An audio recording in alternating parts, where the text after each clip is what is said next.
You're listening to Scaling Up Services, where we speak with entrepreneurs, authors, business experts, and thought leaders to give you the knowledge and insights you need to scale your service-based business faster and easier. And now, here is your host, business coach Bruce Eckfeldt. Are you a CEO looking to scale your company faster and easier? Check out Thrive Roundtable. Thrive combines a moderated peer group mastermind, expert one-on-one coaching, access to proven growth tools, and a 24/7 support community. Created by Inc. award-winning CEO and certified scaling up business coach Bruce Eckfeldt, Thrive will help you grow your business more quickly and with less drama. For details on the program, visit eckfeldt.com/thrive. That's ECKFELDT.com/thrive. Welcome, everyone. This is Scaling Up Services. I'm Bruce Eckfeldt. I'm your host. And our guest today is Adam Weber. He is Chief People Officer and co-founder at Emplify. We're going to talk to him a little bit about really what it takes to build a great community, a great culture, great people. And that is going to be key for anyone who's looking to grow and scale. I always like to say we want to scale success, not scale problems. So if you've got problems with your culture, with your people, with really kind of figuring out how you solve those things, get those things right before you really double down on growing and scaling it. I think this is one of the classic challenges I certainly have as a growth coach is, coming into companies and seeing some of these kind of fundamental things not really done well enough before we kind of put the gas pedal down on growth. And so I'm excited to have this conversation with Adam. Adam's also spoken at several of the Scaling Up conferences and has been part of the Scaling Up community as well. So an extra connection there for those that are listening here who are part of the Scaling Up community may have heard Adam speak or have seen his stuff fly around on the Scaling Up content that goes out. So I'm excited to have this conversation. With that, Adam, welcome to the program. Thanks, Bruce. Really excited to be here. Thanks for having me. Yeah. So let's talk a little bit about background and how you got into this, and then we can talk about all the things, sales, public speaking, all the things that you do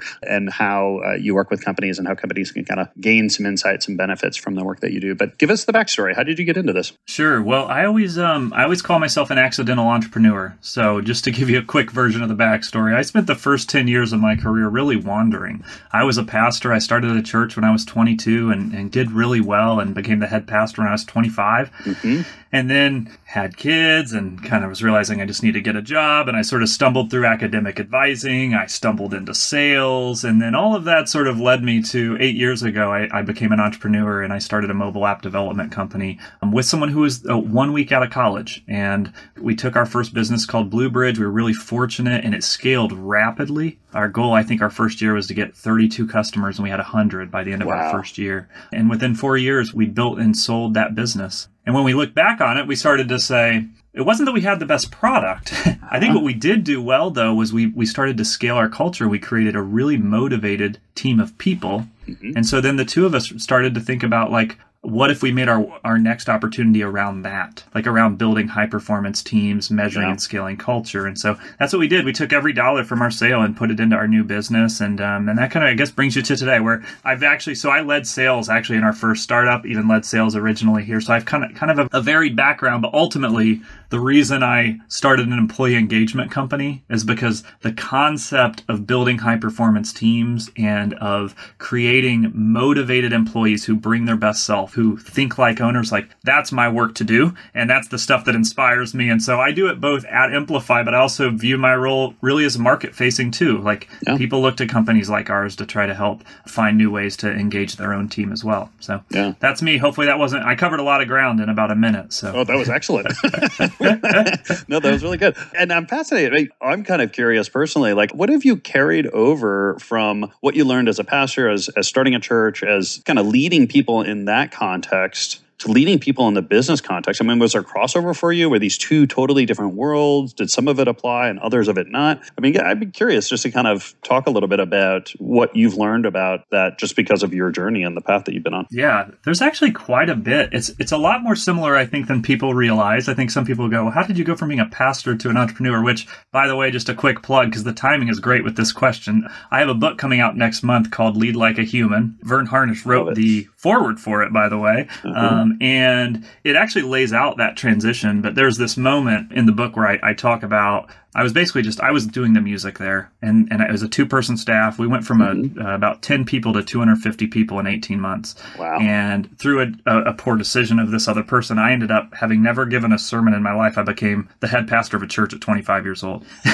all overnight. And I would actually say that moment where I just said yes and I just did it, I started to realize boy, in those uncomfortable moments where you don't back away, but you say yes, there's really a lot to learn there. Yeah. And I started to ask myself, I would actually if I look at my whole life, I would say that was probably the first moment in my life where I was actually stretched. I think I kind of drifted through life a little bit. And in that moment, I go, oh, this is what I'm capable of if I stretch myself. And candidly, entrepreneurship has been all that. Yeah. It's like that moment on repeat every 12 weeks, just reinventing my job, reinventing the company. It's just this constant, when placed in a situation where you're uncertain if you can do it, and yet you still just say yes and say, well, so what am I to learn here? I would say it's just, that part is relatively similar. Yeah. I find that so many entrepreneurial stories have that sort of crucible moment, to use terms here, where it is. It's it's a test, right? And you have to decide, are you willing, able to make that leap, at that point in time? Is there anything, I'm curious if you've developed any kind of personal heuristics around, when you know that it's okay to make that leap, it's okay to make that, to step into that new role, and when maybe it's not, or when maybe it's too much of a stretch, or it's not in alignment, or where, there's reasons not to take on those opportunities or to say yes to those things. Anything that you've learned having done this now multiple times, and probably some successful and I'm sure some not so successful, that have given you insights? A little of both, yeah. Yeah. It's such a great question. I think I am still figuring that out. I think the key, though, to me, I really believe in this, in vision, and having where are you going? So, and do you have a vision for what that looks like? But with flexibility on how you actually get there. And so I think that is both personally and as a business too. And so then that I think helps give you a little bit of understanding in different situations.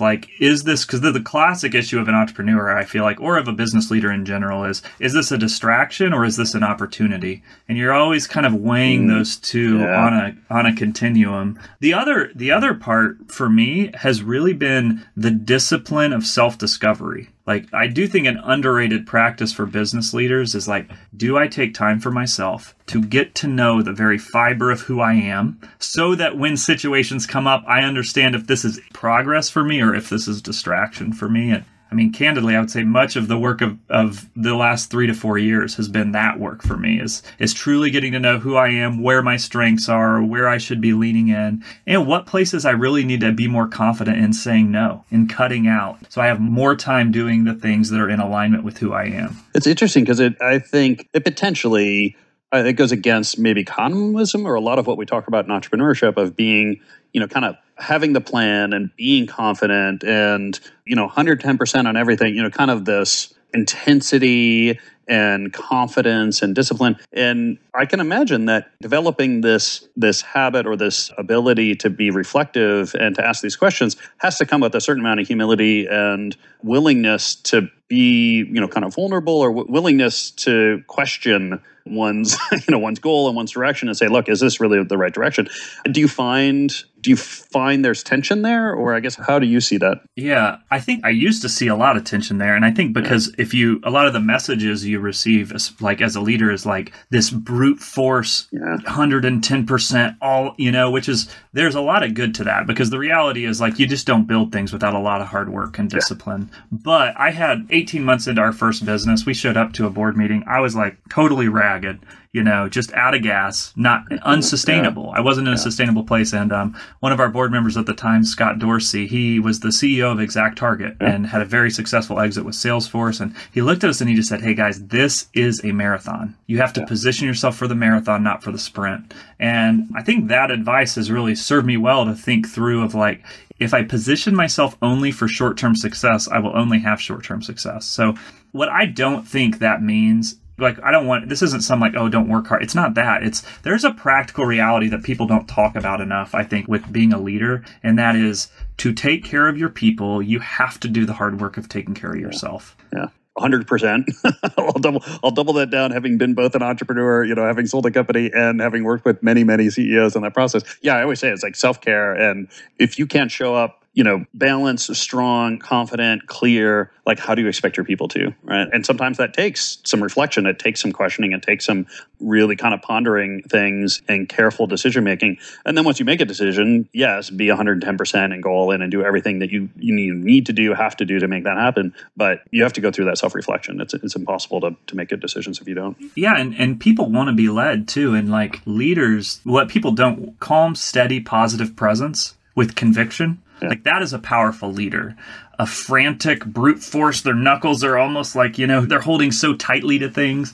Yeah. I think that instills an anxiety and a franticness inside the business too. And you can either act or you can actually become, and I think that the challenge of a great leader is how do I go on that journey to where that's authentic to me? Like to where I am actually finding that balance of like, I really care about this work and I really want it. I want my company to exist to its fullest potential and acknowledging in order to do so, like this is a real part of it. Yeah. I find that, that the journey we have as entrepreneurs, the experience we have as entrepreneurs, shapes us in so many ways. I think the successful ones do that work and constantly kind of look at what have I learned? Where am I going? Is that really the path I want to be on? And the ones that take the time to do that and then be super conscious about the decisions they make end up having that longer term success, even if it's, in the short term, it may mean backing out of something or saying no to an opportunity or getting out of a certain type of business or making a hard pivot. Those are hard decisions, but if they're based on a very clear understanding of ultimately where you want to be, I find they tend to be much more successful. Right. And even more so right now, I just add like with COVID, and I think prior to this, some people might have fallen into an illusion that I'm just following a very predictable, like, as long as I do this. Well, now you enter into an unknown, and moments like that are very revealing for leaders and entrepreneurs. Yeah. Because now it's like, well, I have to make a decision for myself. There is no playbook. There's no blog. There's no podcast about this. In those moments, I think is actually all the more important. Have you done the work to ground yourself and given yourself discipline around how you make decisions too? Yeah, that decision making is such an art. So let's talk about employee engagement in terms of how. So I like the story in terms of having reflected on your previous company and sort of the success that you had and what really drove it, identifying that, and then hey, let's make that the next company. Powerful sort of idea. What was the practical side of once you decided that hey, this is going to be the focus of our next company? How did you go? Like, what was next? Like, how did you decide to what's the business model? Like, what are we really offering? What problems are we going to solve for folks? How are we going to solve them? What does the company look like? Tell us a little bit about how you developed that into a real business idea. Yeah, well, for us in particular, it started with just like asking the question of, we basically had this realization that usually a company starts with like a really organic culture, solid values that happen really naturally. The first handful of employees really exude that. Then you start to scale, and now there's a crack. And all the things that felt so natural and comfortable and organic now take systems and processes and structures, and it's exhausting. Mm-hmm. And senior leaders at the top of the org start to feel disconnected from the very company that they created. And so we initially were just like, well, what are people doing to solve that? And, we started to look at like what other companies were doing, and we basically saw to bridge that gap between the employee perspective and the leadership was this concept of employee feedback, right? At some point, senior leaders go, well, gosh, what is going on? I don't understand why the team's not performing. And then they say something like, well, let's just ask them. And that's really where things fall apart. Because if you ask your employees for feedback and you don't act on it, you actually make things worse. So that was really where the idea started. And we basically looked and we said, so what are other people doing in the space? And we saw all the things that you probably know about turning a survey into actionable data. Like one is kind of this annual survey concept that's existed forever through consultants and you'd gather this data for 4 months and analyze it for 4 months only to go back to the company and say that the CEO is not transparent and communicative enough, right? And then the other side was then tech companies saw that and were like, that is so slow and so expensive. We're going to solve that. And so they made it really easy to ask questions, but they lost all that scientific rigor. They lost the human relationship, like the value of actually getting your executive team aligned on what the data says, taking the politics out of it. And so that was basically it. The reason we started is we looked at that concept and we said, this shouldn't be an either or. This should be a both. And so that's what we did. We merged those two concepts together and combined consulting with a best-in-class technology, and to try to create like a real-time way to gather employee feedback, but with a trusted consultant who can help you understand like what to do about it. Yeah. And what would you say is the problem you're solving for folks? Like, what is your solution? What value does it give folks, or how do they use your solution in terms of actually solving the business problems, and what are those problems? Yeah, there's usually three main issues or reasons why people come to us. One is maybe it was right prior to COVID, they had just promoted a bunch of line level employees into management for the very first time, and they dramatically lacked the soft skills and training needed to develop their team, and they're wreaking havoc on their organization. Yep. And the leaders need visibility on how to coach and develop those managers. The other is there's like performance issues that they're right now as a leader, you're going off gut feel, you're going off your loudest employees, but you don't genuinely understand with like precision accuracy what is actually causing disengagement. And then the third is, as a leader, the most common thing you hear from employees is like, oh, communication is bad. And then what a leader does is they just throw more communication at the problem. Yeah, exactly. And what we do is we help with right communication. So by giving you clarity on what the employee experience actually is, we can then help a leader say, hey, here's how you talk back to the employees in a way you can speak their language and you actually understand what is causing them from being disengaged. Or as we view engagement, like what is causing our people from not bringing their best self to work, from not being truly motivated to push the business forward. Yeah. It was my favorite communication phrase is the problem with the communication is the illusion that it's occurred. Yeah. It's like, just because I say something does not mean that someone heard it, and it doesn't mean that they understood the way I wanted them to understand it. So yeah, challenging one. Any typical, I mean, I'm sure you've worked with many companies now on kind of these kind of problems. Anything typically that you see in terms of patterns or challenges or situations that companies get in terms of, what's stopping people from bringing their best selves to work? Each industry is different, and then different seasons change as well, So like with COVID, for example, like one of the things that we've seen that's really taken a dip for the first time, employees, like burnout is a big deal right now. Yeah. And for the first time, it's not burnout caused by work. It's caused by all the things that surround work. It's that you and I both are doing this podcast knowing there's like a 50% chance our kids are going to bust into this room. Exactly. We even said it to each other before this started. And yet we've got a strategy. And yet we're both still trying to work. And that is taking a toll on the workforce in general. And so how do you respond? How do you respond to that challenge? Burnout, I know you work with a lot of service firms. Burnout also shows itself in this capacity. We have a driver we monitor called capacity and purpose. So those are two different drivers. But when those two drivers go together, someone working at full velocity, but they don't feel aligned to the purpose of the business, that in the services industry is like a classic, we have an attrition risk, and or we're not getting our very best out of those people.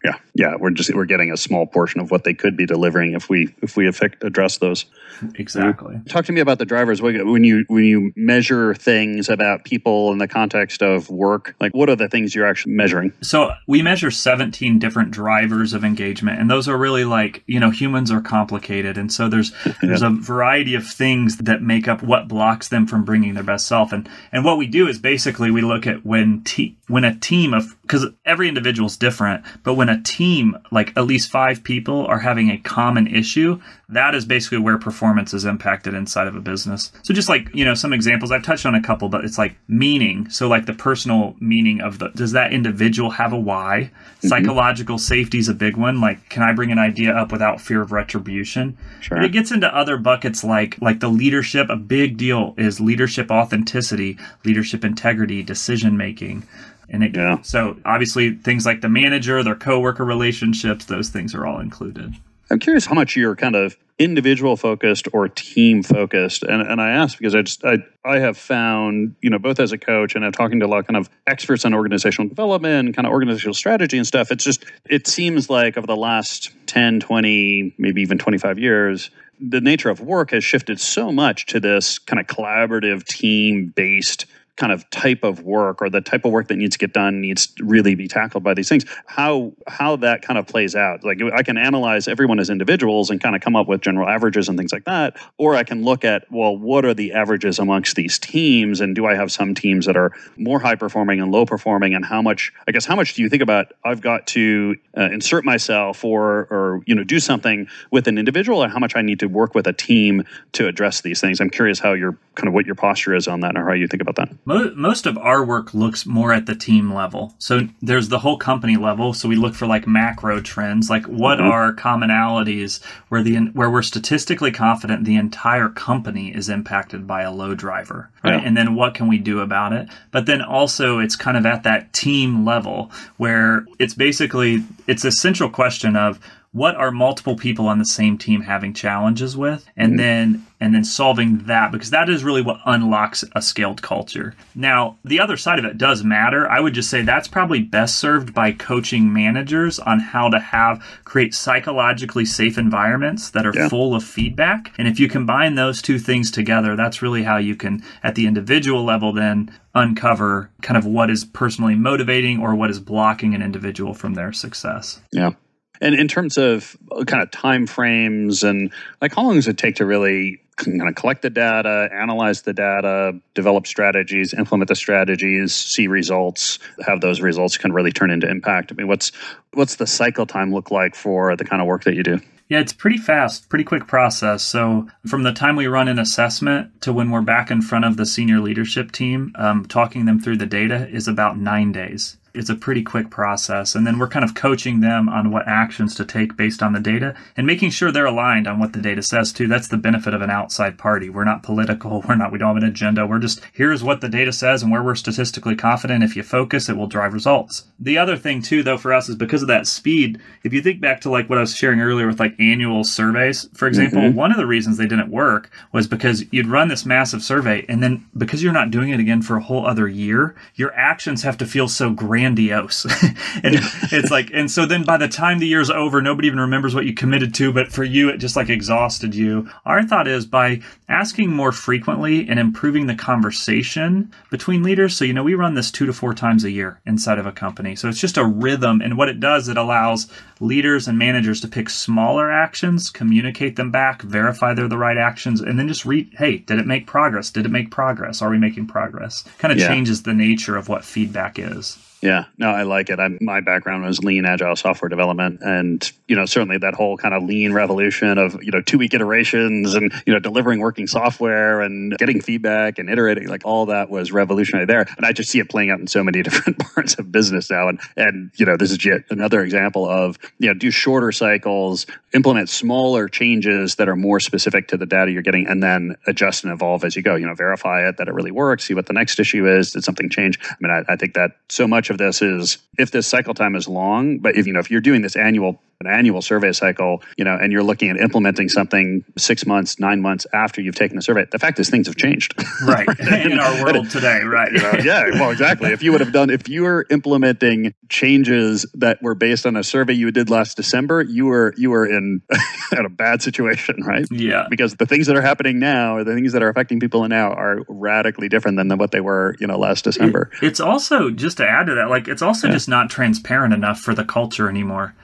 That did work 20 years ago, but if, in the last 10 years, since the iPhone came out, your employees, while working on the job, can look for other jobs, apply for other jobs, write reviews about your job. Yeah. And so what it does is it holds leaders to a standard they should have been held to for a long time, which is like radical transparency, authenticity, and having the conversations. You can't just once a year have a conversation with your employees about the state of things. It is more of an iterative, kind of authentic back and forth now. Yeah. I'm curious how the work that you do and the data you collect, insights that you create, kind of feeds into some of that strategy side for the leadership team, in terms of, I can imagine that you develop a lot of insights, right? You're collecting data, you see lots of patterns, you can see a lot of things that you could potentially do. How do you help a leadership team kind of sort through all the things that are coming up and decide, strategically which ones are really going to have the impact, not only for the company now, but where the company needs to be and wants to be in the future. And talk to me a little bit about how you inform or how you help a leadership team